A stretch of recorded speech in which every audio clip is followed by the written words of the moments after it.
Hello மக்களே, கடைக்கு போயிட்டு வந்தேன், காய்கறி வாங்கிட்டு வந்துட்டேன். அதெல்லாம் என்ன விலைன்னு சொல்லிட்டு உங்கள்கிட்ட காட்டுறேன். உங்கள் ஊர்லலாம் என்ன விலைன்னு சொல்லிட்டு சொல்லுங்கள். ஓகே மக்களே, கூடுதலாக கம்மியானது. ஓகேவா?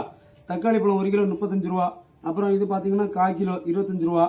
அப்புறம் பார்த்தீங்கன்னா பச்சை மிளகு இவ்வளோ 10 ரூபா. இது வந்து பார்த்தீங்கன்னா 25 ரூபா. அப்புறம் இது பார்த்தீங்கன்னா காலிஃப்ளவர், அது முட்டைக்கோசு, இது காலிஃப்ளவர் பார்த்தீங்கன்னா 70 ரூபா. ஓகேவா மக்களே? அப்புறமா ஒரு சாம்பார் பொடி வாங்கிட்டு வந்தேன், ஒரு 1/2 கிலோ வத்தல் பாக்கெட்டு. ஓகேவா? வத்தல் பொடி, கருவேப்பிலை ஃப்ரீ தான். அப்புறமா பார்த்தீங்கன்னா இங்கே பாருங்கள், இங்கே பார்த்தீங்களா, இது அவ்வளோ மரக்கறி, சாம்பார் மரக்கறி பார்த்தீங்களா, மல்லிக்கீரை அது ஃப்ரீயாக கொடுத்துருவாங்க. அப்புறம் பார்த்தீங்களா, இது அவ்வளோ காய்கறி இவ்வளோ 50 ரூபா. ஓகேவா மக்களே? உங்கள் ஊரில் இந்த விலைக்கு கிடைக்குமான்னு பார்த்து சொல்லுங்கள். இது எனக்கு லைவில் ஒரு அக்கா வருவாங்க, சந்தன மாதிரின்னு சொல்லிட்டு, அந்த அக்கா வந்து வீடியோ போட சொன்னாங்க, அவங்களுக்காக வேண்டியது. ஓகே மக்களே, பிடிச்சா லைக் பண்ணுங்கள், சப்போர்ட் பண்ணுங்கள், சப்ஸ்கிரைப் பண்ணுங்கள். பாய்.